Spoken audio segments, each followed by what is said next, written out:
Hello दोस्त, मैं Sujit sir. कैसे हैं आप सभी? एक बार पुनः क्लास 9 एनसीईआरटी के चैप्टर 4 इलेक्टोरल पॉलिटिक्स के हम थर्ड वीडियो में उपस्थित हैं। पिछली वीडियो में हम लोगों ने क्या देखा, हमारे इलेक्शन सिस्टम कैसे हैं, चुनावी प्रक्रिया क्या है। तो उस चीज को हम लोगों ने देखा कि चुनावी प्रक्रिया के लिए एक नोटिफिकेशन जारी होती है, फिर इसके बाद कॉन्स्टिट्यूंसी की बात आती है, रिजर्व कॉन्स्टिट्यूंसी की बात आती है, वोटर लिस्ट की बात आती है, नॉमिनेशन ऑफ कैंडिडेट की बात आती है। लेकिन इसके बाद जो सबसे बड़ी चीज है बच्चों, है इलेक्शन कैंपेन अर्थात चुनावी अभियान, जो इस वीडियो में हम लोग पढ़ेंगे पूरी तरह से। जितने भी चुनाव के स्टेज है उसमें सबसे महत्वपूर्ण स्टेज है इलेक्शन कैंपेन अर्थात चुनावी अभियान, जो जनता को राइट होता है अपने प्रतिनिधि को चुनने का। लोकतंत्र को मजबूत करने के लिए प्रायः यह देखा जाता है कि कई प्रकार के लोक लुभावनी बातें कैंडिडेट के द्वारा, पार्टी के द्वारा की जाती है, लेकिन चुनावी अभियान में जनता अपने प्रतिनिधि को, अपनी पार्टी को और उसकी पॉलिसी को चुनने का अधिकार प्राप्त है। तो इन चुनावी अभियानों में एक बात कहें कि election campaign take place for a 2-week period between the announcement of the final list of candidates and the date of polling, but the preparations start taking place month before. इससे क्या मतलब समझते? इलेक्शन कैंपेन चुनावी अभियान take place for a 2-week period between the announcement of the final list. जब candidate की प्रत्येक राजनीतिक पार्टियों की लिस्ट तैयार हो जाती है, फाइनल लिस्ट, तो 2 सप्ताह पहले से जिस तारीख को फाइनल लिस्ट इनकी तैयार हो जाती है, चुनाव की डेट के पड़ने से 2 सप्ताह पहले तक जबरदस्त चुनावी अभियान होता है। हर राजनीतिक पार्टी और कैंडिडेट, उसके प्रतिनिधि अपनी बात को जनता के बीच में लेकर के जाते हैं। किंतु देखा जाए ये तो थियरी की बात है, ये इलेक्शन कमिश्नर के द्वारा बनाए गए गाइडलाइंस की बात है, लेकिन प्रायः इससे हट करके होता है बच्चों। चुनाव की प्रक्रिया कई महीने पहले से तैयार कर दी जाती है। डिक्लेरेशन ऑफ डेट के 2 सप्ताह पहले एक कागजी कार्रवाई है, अगर देखा जाए प्रैक्टिकल है, जो सही, चुस्त और दुरुस्त हो, इसके लिए विशेष ध्यान रखा जाता है। इलेक्शन कैंपेन में, चुनावी अभियान में प्रायः राजनीतिक पार्टियां चुनाव अभियान को लेकर के, राजनीतिक पार्टियां जनता के बीच में जाकर के कई वादे पूरा करने की बात करती है।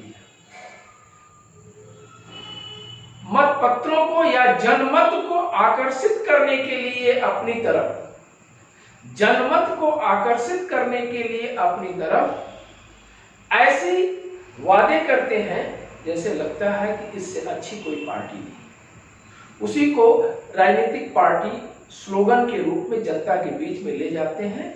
उन क्षेत्रों पर विशेष या पूरे देश के चुनाव में इस बात का विशेष ध्यान रखा जाता है कि वस्तु स्थिति के समय क्या देश की जरूरत है, उसके हिसाब से पॉलिटिकल पार्टीज जनता के बीच में अपनी बात को लेकर जाते हैं। कुछ स्लोगन की बात करेंगे, पॉलिटिकल पार्टीज हैं, स्लोगन है, इलेक्शन है।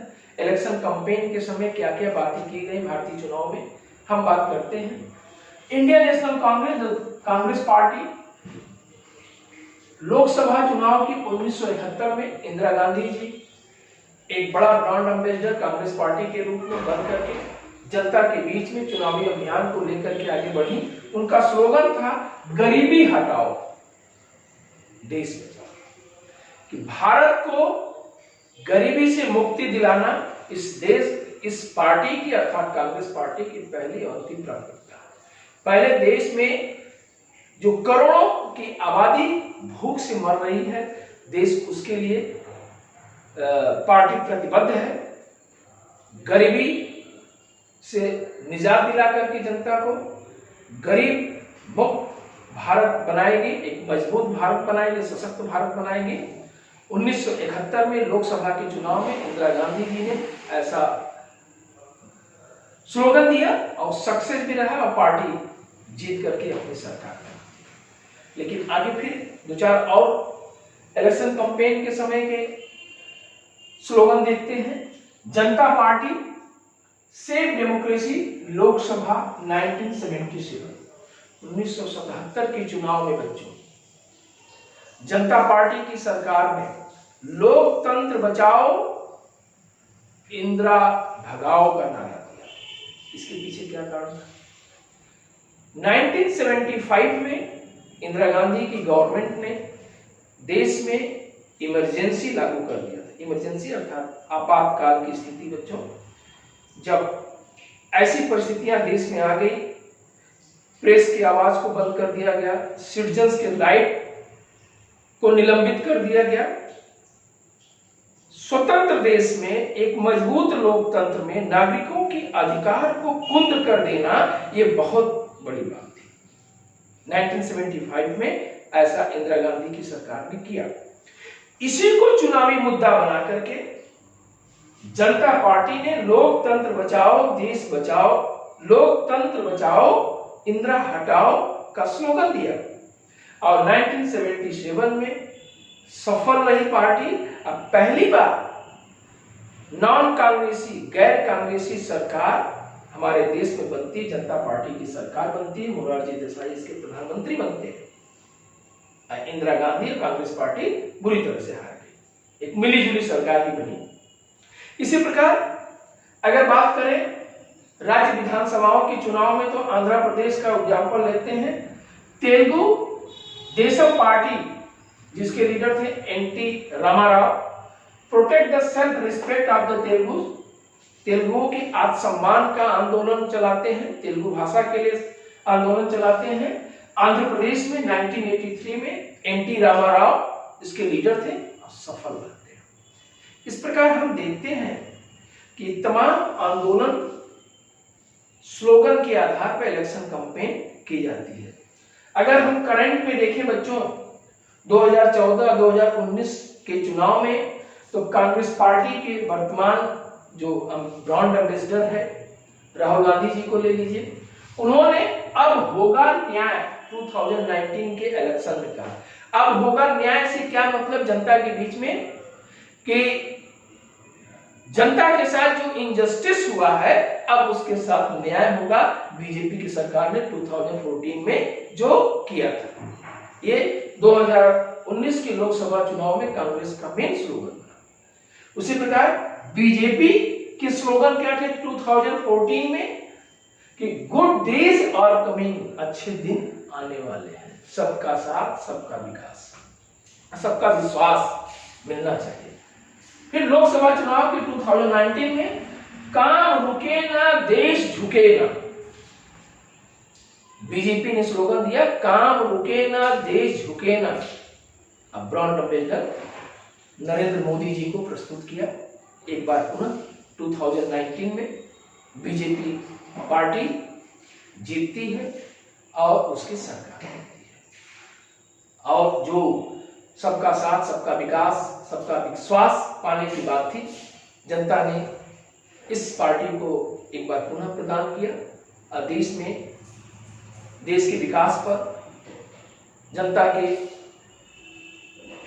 किए गए वादे के अनुसार सरकार कार्य कर रही है। तो ये इलेक्शन कैंपेन करंट हमने डाटा इसलिए जोड़ा बच्चों, ऐसा नहीं कि हर चुनाव के समय पार्टियां अपना एक स्लोगन लेकर के आती। जब इलेक्शन कैंपेन की बात हो जाती है बच्चों, तो उसमें एक चीज और समझिए कि कुछ इलेक्शन कमिश्नर के चुनाव आयोग के कुछ गाइडलाइंस होते हैं चुनाव के दरमियान। क्या है? As per election law no candidate और पार्टी कैन बी ब्राइब और थ्रेटन वोटर्स। ये गाइडलाइंस है कि चुनाव को अपने पक्ष में करने के लिए कैंडिडेट या उसकी राजनीतिक पार्टियां न तो जनता को मोटिवेट करे, न जनता के साथ करप्शन करें, न जनता को पैसा दे करके वसूली करें, मतलब किसी भी प्रकार का मत का दुरुपयोग न हो। भ्रष्टाचार के आधार पर, खरीद फरोख्त के आधार पर, मत के इधर उधर करने के आधार पर हर प्रकार के करप्शन रोकने की बात इलेक्शन कमिश्नर ने कहा कि ऐसा अगर पकड़ा जाता है किसी कैंडिडेट के द्वारा या राजनीतिक पार्टी के द्वारा चुनाव के दरमियान या चुनाव के बाद भी, तो उसके चुनाव को रद्द किया जा सकता है। इसके अतिरिक्त appeal to voters in the name of caste और रिलीजन, कोई भी कैंडिडेट या राजनीतिक पार्टी धर्म और जाति के आधार पर वोट नहीं मांगेगी। इस और दूसरी चीज पैसे खर्च करने की बात आती है बच्चों। एक बात है, स्पेंड मोर देन 25 लाख। अगर लोकसभा का चुनाव है तो प्रत्येक कैंडिडेट पर, प्रत्येक निर्वाचन क्षेत्र पर 25 लाख रुपए से ज्यादा खर्च नहीं होगा।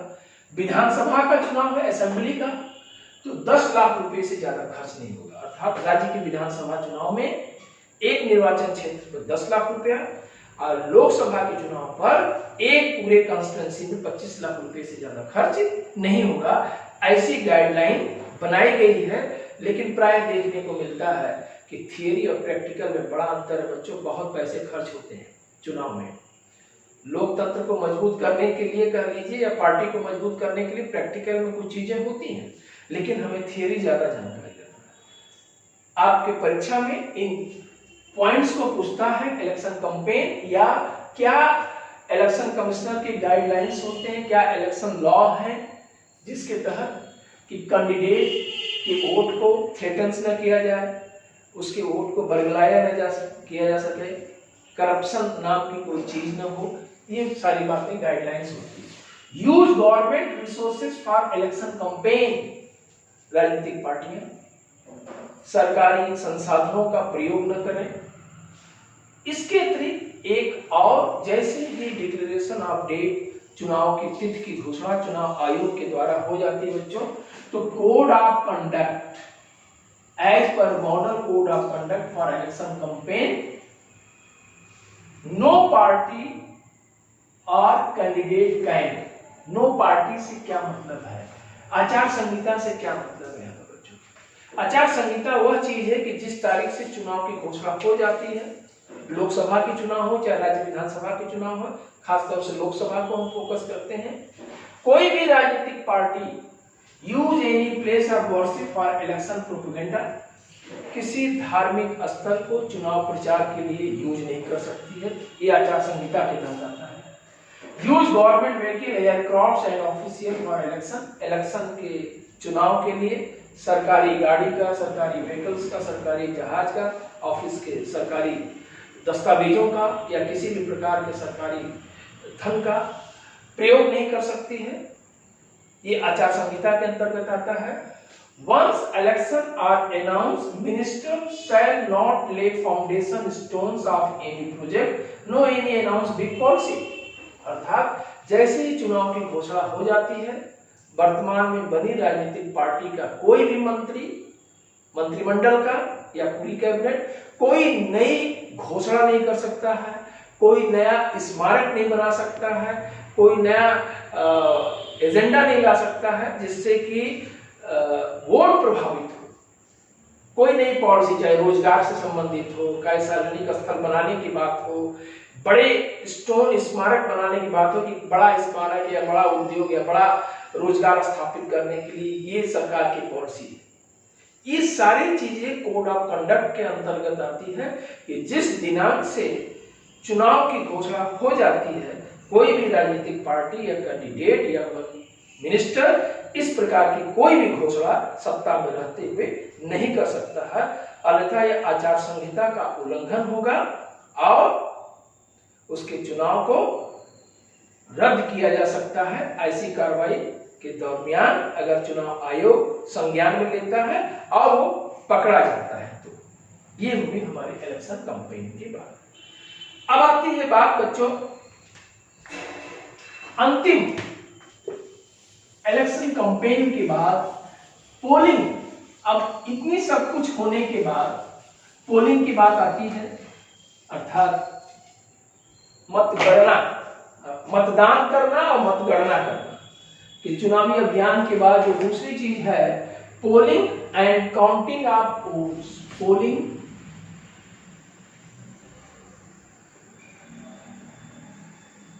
एंड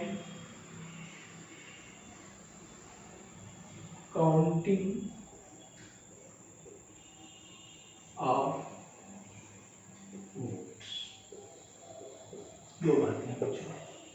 पोलिंग का मतलब होता है मतदान करना पूरे देश में, किसी सरकारी स्मारक पर या विद्यालयों में, महाविद्यालयों में पोलिंग सेंटर बनाए जाते हैं, जहां पर जनता, भारत के नागरिक जो 18 वर्ष या उसके ऊपर हैं, पिछली वीडियो में बताया था कि जिसके वोटर लिस्ट में नाम हो वो वोट करने के लिए जाते हैं।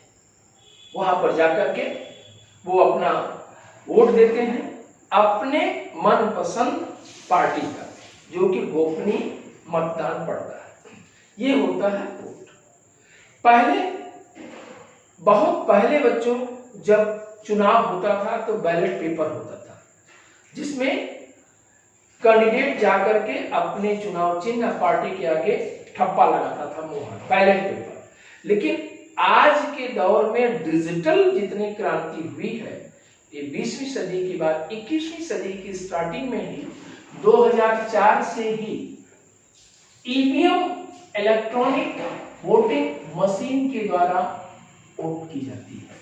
इसमें क्या होता है कि कैंडिडेट जब वोट करने जाता है तो बटन लगे रहते हैं, बटन के आगे पार्टी का नाम, उसके चुनाव चिन्ह, जैसे कांग्रेस है तो पंजाब, बीजेपी है तो आगे कमल का फूल, वहां पर कैंडिडेट अपने मनपसंद उम्मीदवार के आगे बटन दबा देता है। और इम्प्रूवमेंट इसमें हुआ है 2011 में कि एक बॉम्बे के आईआईटी इंजीनियर साहब ने इसको प्रस्तुत किया कि प्रत्येक कैंडिडेट का VVPAN कंफर्मेशन होना चाहिए कि जैसे ही वोटिंग मशीन पर मतदान करने वाला नागरिक वोट करता है, वहां पर एक उसका नाम प्रिंट, जिस पार्टी को उसने वोट दिया है उस पार्टी का नाम, उसका चुनाव चिन्ह और कैंडिडेट का नाम प्रिंट होकर के आ जाता है। ये 2011 में इसको कहते हैं VVPAN, एक कंफर्मेशन कि हमने जिस पार्टी को वोट दिया है वही पार्टी है, उसका वही चुनाव चिन्ह है। तमाम प्रकार की बातें आती थी कि चुनाव में, इधर 2011 के बाद के चुनाव, खासतौर से 2014 के चुनाव में बच्चों, कि ईवीएम मशीन में कुछ ऐसी करामात की गई कि एक व्यक्ति विशेष, एक राजनीतिक पार्टी को वोट न पड़ जाए, एक राजनीतिक पार्टी के चुनाव चिन्ह पर न वोट पड़ जाए। ऐसा करने के लिए, कंफर्मेशन के लिए VVPAN बनाया गया। VVPAN का मतलब यह है कि जैसे ही आप वोटिंग मशीन पर बटन दबाते हैं, एक पर्ची उसमें से निकल करके आती है, जिसमें कैंडिडेट का नाम, कैंडिडेट ने जिस पार्टी को वोट दिया है उसका नाम और उस चुनाव चिन्ह का नाम तुरंत मिलता है, वो पर्ची लेकर के कैंडिडेट आ जाता है। पोलिंग के समय प्रत्येक पार्टी का एजेंट वहां पर उपस्थित रहता है, इसलिए कि किसी प्रकार की चुनाव में धांधली न हो। अंतिम समय तक जनमत को, अर्थात जनता को, नागरिकों को गुमराह न कर दिया जाए कि कमरे में घुसते वक्त आप किस पार्टी को, किसी दूसरी पार्टी को वोट न दें। इसलिए हर एजेंट सुरक्षा की दृष्टि से और स्वस्थ लोकतंत्र के लिए, स्वस्थ मतदान हो, इसके लिए प्रत्येक पार्टी के कैंडिडेट वहां पर उपस्थित रहते हैं। इसके बाद अंतिम जो इलेक्शन स्टेज है वो होता counting of votes. Counting of votes चुनाव हो जाने के बाद, मतदान हो जाने के बाद बच्चों मतगणना होती है। इसके लिए उसी दिन पहले जितने भी ईवीएम मशीन्स हैं उनको सील कर दिए जाते हैं और उस समय का जो जिला निर्वाचन अधिकारी के नेतृत्व में जिले में चुनाव आयोग की गाइडलाइंस के द्वारा जो चुनाव संपन्न किए जाते हैं, सारे ईवीएम मशीन को सील करके एक जगह रख दिया जाता है सुरक्षित। और फिर निश्चित तिथि पर, अर्थात एक फिक्स डेट पर इलेक्शन जो चुनाव जो संपन्न हुए हैं उसकी काउंटिंग शुरू कर दी जाती है। लगभग पूरे देश में एक साथ काउंटिंग की जाती है। न्यूज चैनल पर, पेपर पर, मीडिया पर, इलेक्ट्रॉनिक मीडिया, प्रिंट मीडिया सब रुझान बताना शुरू करते हैं। 3 से 4 घंटे के अंदर सारा पूरे देश में एक साथ, प्राय आप बच्चे देख रहे होंगे, एक साथ रुझान मिलना 4 घंटे से 5 घंटे में मिल जाता है कि वर्तमान में कौन सी पार्टी लीडिंग है, कौन सा कैंडिडेट लीडिंग है, जिसको जनता ने वोट दिया वो पार्टी कौन है, कौन विजयी उम्मीदवार होकर के आ रहा है, और किसकी सरकार बन रही है। ये सारी कंडीशंस हमें काउंटिंग ऑफ वोट्स के समय पता चल जाता है। इस प्रकार हमने देखा बच्चों कि इलेक्शन कैंपेन के पहले, हमारे चुनावी अभियान के पहले कितने चुनाव के स्टेज होते हैं, डेट डिक्लेरेशन से लेकर के, इन सारी चीजों को हम लोगों ने आज तक की वीडियो में देखा। अब हम अगले वीडियो में देखेंगे कि लोकतंत्र को मजबूत करने के लिए, डेमोक्रेसी को मजबूत करने के लिए इलेक्शन कमिश्नर, जो चुनाव आयोग एक ऑटोनॉमस बॉडी है, उसकी क्या पावर्स हैं, कैसे उन पावर का इस्तेमाल इस समय करता है, कैसे उसकी नियुक्ति होती है, हम नेक्स्ट वीडियो में देखेंगे। आशा है आपको वीडियो अच्छा लगा। वीडियो अच्छा लगने पे बच्चों कमेंट्स देना, अपना शेयर करना, सब्सक्राइब करना न भूलिए। Thank you for watching video once again।